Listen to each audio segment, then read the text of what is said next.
11 hours of WWE programming in 3 days. I'm not gonna lie, guys, I'm suffering from a pretty bad case of post-Graps fatigue. Nonetheless, my name is Eric. Welcome to Raw Reactions, first thing in the morning.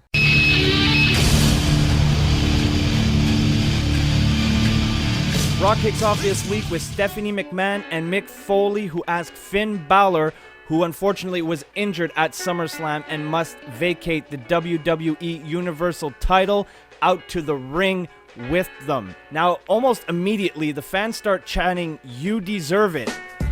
What exactly does he deserve? The separated shoulder? What kind of fucking monsters are you, Brooklyn? Chanting's hard. Balor gets on the mic and he starts thanking everyone for their support, and he promises everyone that once he returns, he will regain his Universal Championship. Now, as he's making his way to the back, Seth Rollins comes out laughing and enjoying life. Rollins makes his way to the ring and says that we now know who the real winner of SummerSlam was and that we shouldn't live in the past. Tonight should be a celebration for Seth Rollins. He should be crowned the new WWE Universal Champion, or, at least in his mind. Sami Zayn, Chris Jericho, Enzo and Cass, Kevin Owens, and Roman Reigns come out, and something tells me they disagree. Mick Foley then announces that tonight live on Raw we will be getting a series of matches, and the winners of those matches will go on to Raw next week to face off in a fatal 4-way match for the Universal Championship.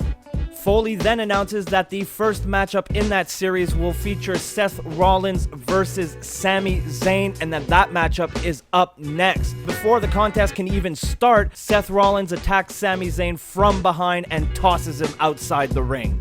Early on, the match was pretty back and forth until Sami Zayn seemed to land wrong off a springboard backflip, tweaking his ankle, giving Seth Rollins the clear advantage. Zayn continued to fight, however, refusing to let go of his chance at a Universal title shot, even hitting a sit-down powerbomb off the top rope. Unfortunately, you're not going to beat Seth Rollins with an injury, and after a pedigree sealed his fate, Seth Rollins picked up the win, and therefore he is the first member of the fatal 4-way match next week on Raw for the Universal Championship.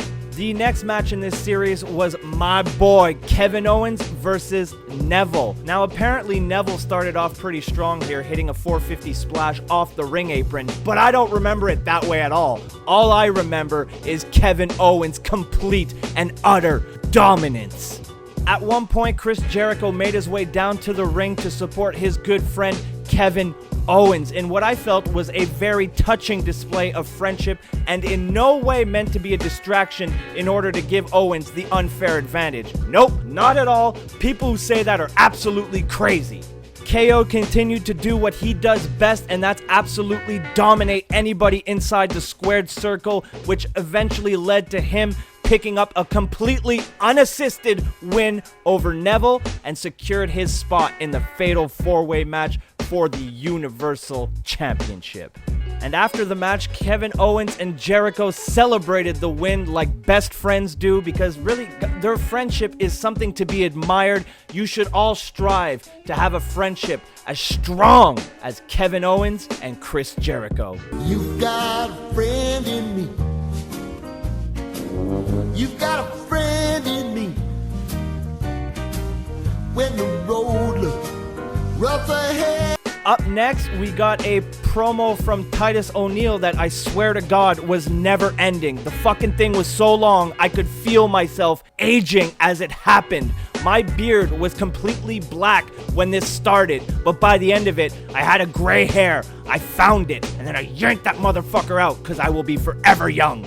Now, during this promo that literally made me age, Titus went on to say that he was happy that he was no longer in a tag team with Darren Young, and that Darren Young was only holding him back, but honestly, who fucking cares?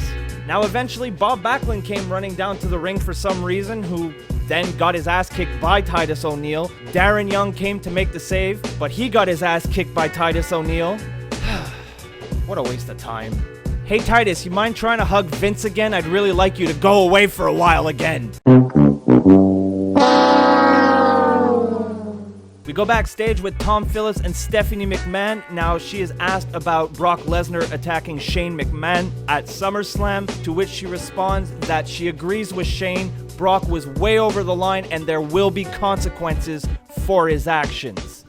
Up next, we got Rusev versus Big Cass fighting for their chance to be in the Fatal 4-Way match next week on Raw. Now, I like both of these guys. I mean, who doesn't like a couple of big lads beating the shit out of each other? I know that's a pretty good watch normally, but I just really couldn't get into this match, and it turns out that that's okay because Rusev basically just walked out on the match, allowing Big Cass to win via countout. Now, this booking really confused me. I mean, everybody in the WWE should be going for that Universal Championship on the Raw roster, right? So why in God's name would you ever just walk out on the match? You're basically just saying, you know what? Fuck this. I'm happy with my mid-card spot, and I'm gonna stay in the mid-card. Fucking idiot!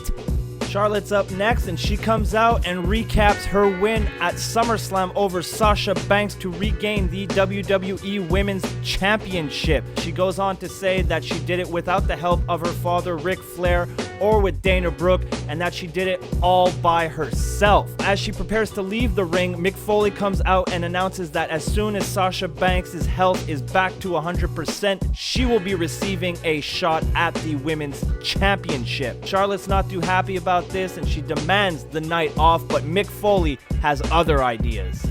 As if announcing the Sasha Banks rematch wasn't enough, Mick Foley has one more surprise for us, and it was a great surprise. You all know what happened. Bayley finally made her main roster debut, and this broski couldn't be happier. Seriously, I fucking love Bayley. Hey, I want some Bayley. Hey, I want some Bayley. Hey. Oh, sorry. Kind of got carried away there. But come on, it's fucking Bayley. Have I mentioned I love Bayley? Now, Bayley went on to cut a promo here, but honestly, I was way too busy marking out on the couch to pay attention, so I kind of missed most of what she said. But what I did manage to catch is that Bayley challenged Charlotte to a WWE Women's Championship match, which Charlotte quickly rejected. She then offered Dana Brooke in her stead, which really didn't seem to please Dana. Mick Foley thought it was a great idea, so Bayley's debut match on Monday Night Raw is going to be against Dana Brooke. Bayley came out on fire, controlling the early part of this match and taking the fight right to Dana Brooke. Now, eventually, Dana used her power to kind of shift the momentum, but you can't keep the resilient Bayley down, who managed to fight her way back into the match and eventually hit the Bayley to belly for the win. Up next, we got Braun Strowman versus some dumb fuck called Johnny Knockout, which... hold the phone right here. We all know there's only one Johnny, and that's Johnny Ratings. Now, in a pre-match promo, our fucking genius here, Mr. Knockout, claims that he's only taken this match because he likes being around big, sweaty men. Which, you see, this is exactly why I want no part of the WWE including LGBT characters into their storylines, because they have absolutely no fucking clue how to deal with a sensitive subject like that. When you have a community like the LGBT community who go through real life struggles just to live their lives the way that they feel comfortable, you shouldn't exploit that for fucking PR. This is a perfect example of why the WWE should not even go anywhere near this topic, because they are as subtle as a baseball bat to the face, and quite frankly, the writers are a bunch of fucking idiots. Now, I know you guys come here expecting the giggles and the ha-has all the time, but this is just a topic that's really important to me, and I felt that since my Raw reaction videos get the most views out of all my videos, this was the place that I was going to bring this up. So if that bothered anybody, I apologize. Oh wait, no I don't. Go fuck yourself. Try a little understanding. And now, back to the graps. Braun Strowman killed him. Up next, we got the Dudley's retirement speech. Both Devon and Bubba Ray recapped their incredible careers with what was, I felt, a genuinely touching speech. That is until the Shining Stars come out, who honestly I forgot existed, talking smack and saying that the Dudleys are washed up, and then they offer them 2 tickets to Puerto Rico for some fucking reason, because apparently their gimmick is that they're travel agents or something. I don't know. It was fucking stupid. Thankfully, the Dudleys proceed to beat the shit out of the Shining Stars and are looking to put Primo through a table when suddenly the club attack both Dudleys from behind. They hit a magic killer on the outside on Bubba Ray, then they climb back into the ring, hit another magic killer, this time through a table on Devon. Now, I saw a lot of people complaining about this, saying that it was pointless, but that's not the case at all. What better way to put heat on the club than to get them to attack a respected, established, well-liked, most of the time, tag team? I thought this was absolutely brilliant. Big fan of what they did here. Finally, our main event for the evening, Chris Jericho versus Roman Reigns, and the winner will secure the final spot in the Fatal 4-Way match for the Universal Championship. Roman wins, lol.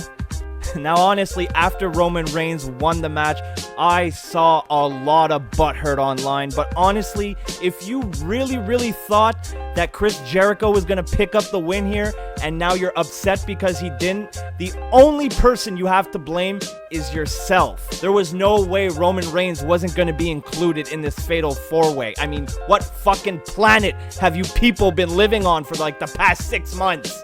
So there you have it, the Universal Championship match for next week. The Fatal 4-Way is set. Seth Rollins, Roman Reigns, Big Cass, and my boy, Kevin Owens. Now, Vince, you senile old bastard, I know you watch this show, and I know you listen to the Kayfabe Today podcast because you steal all our ideas, but please, put the title on Kevin Owens. That's the only thing I ever want. If you do this for me, bud, we're even. For all the shit you make me sit through, I will be happy. I'll never complain again, and I'll even pretend like your fucking 3-hour show is a good idea.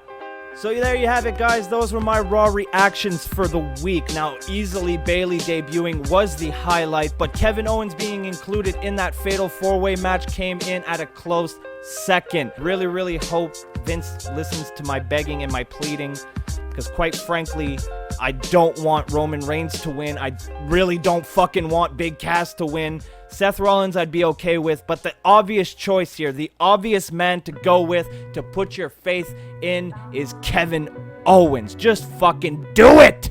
If you enjoyed this video, hit that like button. If you want to join the Broski Club, hit that subscribe button. Go follow me on Twitter at MTLBroski for all the latest first thing in the morning news. Go give the Facebook fan page a like at facebook.com/FTITM.